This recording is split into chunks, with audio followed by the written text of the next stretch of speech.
Hi, this is Teresa from Phoenix Gate Crafts, and I wanted to talk today about the joy that is cabling. So I'm not teaching you how to cable exactly, but what I am talking about is cable needles and kind of how to keep track of where you are in a pattern. Unfortunately, I don't have a pattern that's for cabling to show you on the pattern.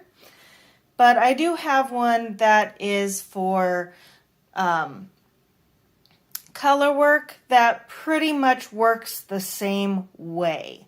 So I'm going to demonstrate on that. There will be a specific color work video coming sometime in the future. I just have to actually knit the color work, and I don't want to do that right now. So, but I happen to be doing this cabled hat. And I know it's kind of hard to see the cables because it's black, but this isn't really about the cables, it's about the needles. So let's just kind of deal with that. So a lot of people are going to want to use something like this. This is a cable needle. This one is metal. I've never actually seen these in wood, though I'm sure they exist.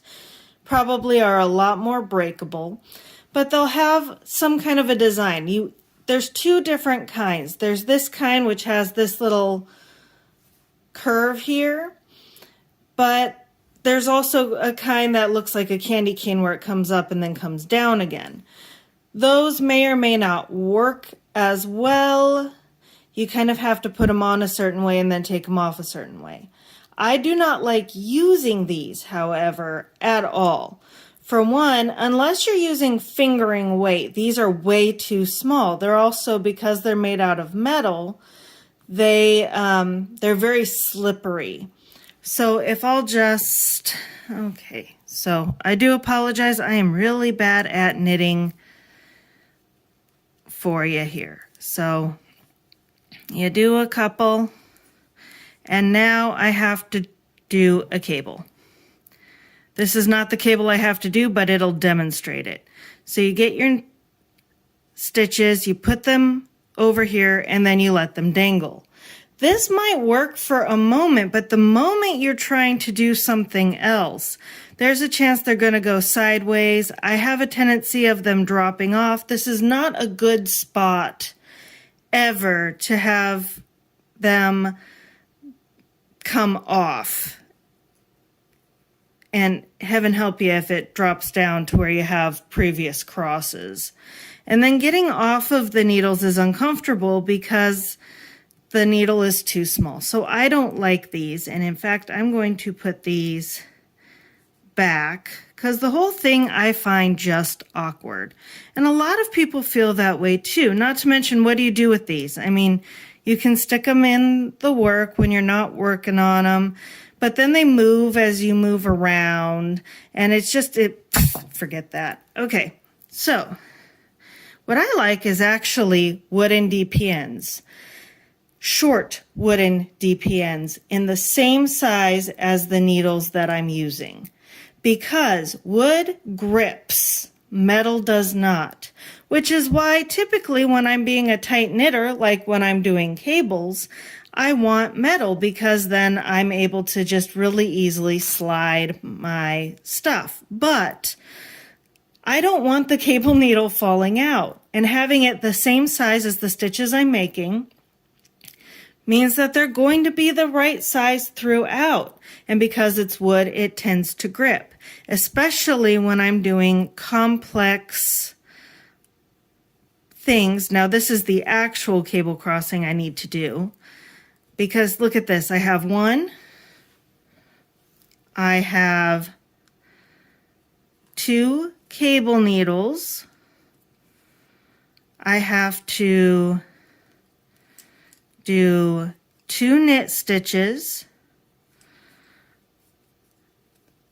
purl off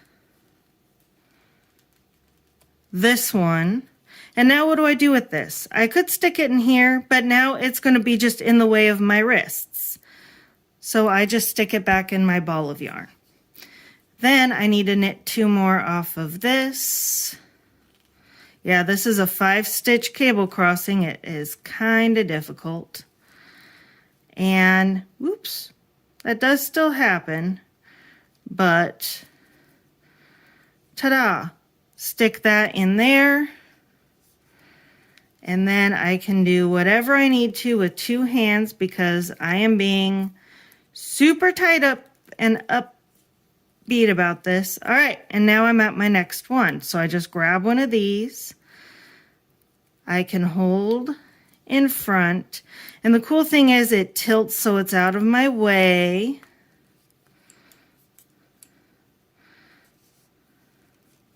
Yeah, there is a lot of just adjusting. You have to kind of get used to this. And I'm sorry I keep shaking my camera, but I really do suck at this. And now I am ready for the next super complex one. So I pull 2 forward.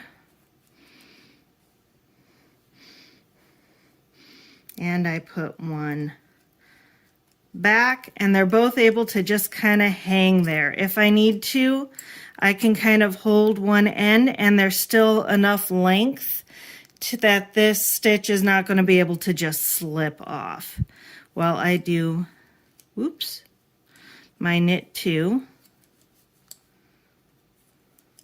And then I can purl off the back one, put this one down, and then I knit 2 from the front one. And then, oh wait, I've got one more, didn't need to put that down. So I could have just passed it from the left hand to the right hand.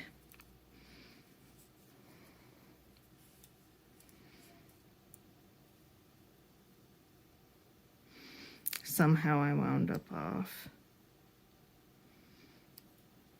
Anyway, I'm going to have to go back and undo some of this because I messed up. But you get the idea that that's how that goes. Oh yeah, I forgot 3 in the middle here. Whoops. Well, anyway, I will fix that. Yeah, I will fix that. And that's basically how I do that. And you'll also notice that I have stitch markers at the beginning of each repeat. So that way, that's actually how I knew that I was in the wrong spot and that I made a mistake earlier.